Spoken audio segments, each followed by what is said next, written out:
என்றால் வெளியில் செல்ல முடியவில்லை. வெளியில் செல்ல முடியலை.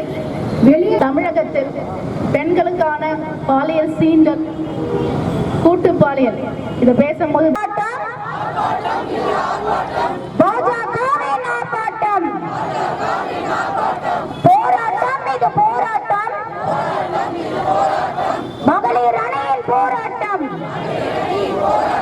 பாதுகாப்பில்லை பாதுகாப்பில்லை,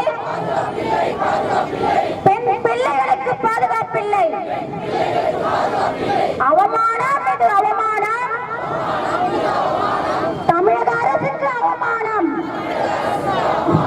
கண்டிக்கின்றோம் கண்டிக்கின்றோம். பெண்கள் பாதுகாப்பை கண்டு கொள்ளாத தமிழக அரசை கண்டிக்கின்றோம். பத்தி எரியுது பத்தி எரியுது, பெத்த வயிறு பத்தி எரியுது. பாழா போன பரதேசிகளால் பெண்களின் வாழ்க்கை பாழாகி போகுது. நடவடிக்கை எடு நடவடிக்கை எடு, கைவர்கள் மீது நடவடிக்கை எடு. சந்தை சிரிக்குது சந்தை சிரிக்குது, சட்டம் ஒழுங்கு சந்தை சிரிக்குது. கேடு கெட்ட திமுக ஆட்சியில் சட்டம் ஒழுங்கு சந்தை சிரிக்குது.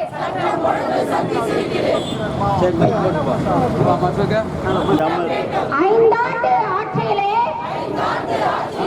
அழுகுறல் மட்டும் மிச்சம்மா, அழுகுறல் மட்டும் மிச்சம்மா. பெண்கள் என்றால் துச்சமா, பெண்கள் என்றால் துச்சமா. சீரழிது சீரழிது தமிழக அரசின் மெத்தன போக்கால் பெண்ணினமே சீரழிது. தடுத்திடு தடுத்திடு, பாலியல் சீண்டல்களை தடுத்திடு.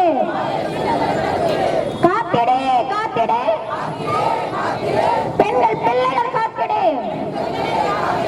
காத்திடு காத்திடு, பெண் பிள்ளைகளை. மாவட்டத்தில் பாரதிய ஜனதா கட்சியின்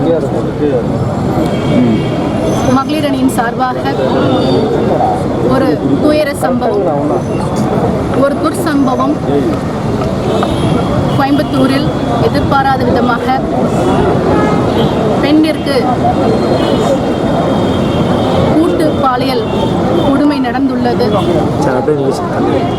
இந்த நிலையினை ஆளுகின்ற தமிழக அரசாங்கத்திற்கு எங்களுடைய கண்டனத்தையும், அதே மாதிரி தொடர்ச்சியாக பெண்களுக்கு குழந்தையாக இருந்தாலும் சரி, சிறுமியாக இருந்தாலும் சரி, பருவ பெண்ணாக இருந்தாலும் சரி, கல்லூரிக்கு செல்கின்ற மாணவியாக இருந்தாலும் சரி, கல்லூரி வளாகத்துக்குள்ளேயும் சரி, அதே மாதிரி எதிர்பாராத விதமாக தொடர்ச்சியாக பெண்களுக்கு பாலியல் ரீதியான சீண்டல்களும் பாலியல் கொடுமைகளும் தொடர்ச்சியாக அரங்கேற்றம் நடந்து கொண்டிருக்கிறது.